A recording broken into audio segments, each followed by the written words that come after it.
ABC ত্ৰিভুজৰ B আৰু C কোণৰ সমদ্বিখণ্ডকবোৰে O বিন্দুত ছেদ কৰে।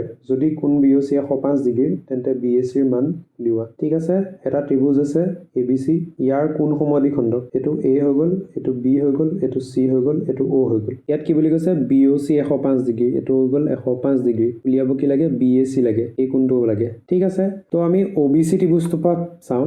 OBC ত্ৰিভুজটোৰ পৰা আমি কি কৰিব পাৰোঁ, এইটো কোণ যোগে 105 কোণটো আৰু এইটো কোণ, এই তিনিটা যোগ কৰিলে কিমান 180 ডিগ্ৰী হ'ব লাগে। ঠিক আছে, এই কোণটোক আমি কি বুলি ক'ব পাৰোঁ, হাফ অফ কোণ B বুলি ক'ব পাৰোঁ। এই কোণটোক আমি কি বুলি ক'ব পাৰোঁ, হাফ অফ কোণ C বুলি ক'ব পাৰোঁ।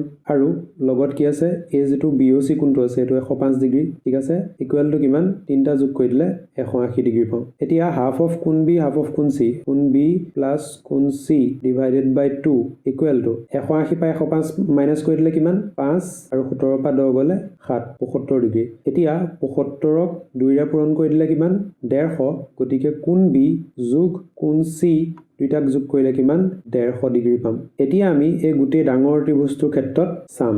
আমি জানো কি যে কোণ A যোগ কোণ B যোগ কোণ C কিমান হ'ব লাগিব, 180 ডিগ্ৰী হ'ব লাগিব। ইয়াৰে ভিতৰত মোৰ ওচৰত কি আছে, কোণ B আৰু কোণ C ৰ যোগফলৰ মানটো আছে কিমান 150 ডিগ্ৰী, ইকুৱেল কিমান 180 ডিগ্ৰী। এতিয়া 180 ডিগ্ৰীৰ পৰা 150 ডিগ্ৰীটো যদি মই মাইনাছ কৰি দিওঁ কি পাম, 30 ডিগ্ৰী পাম। গতিকে আমাৰ এনচাৰ B 30 ডিগ্ৰী। আৰু আমাক উলিয়াব দিছে কোণ BAC, আৰু দেখা দেই কথা কোণ BAC মানে আচলতে কোণ A হয়।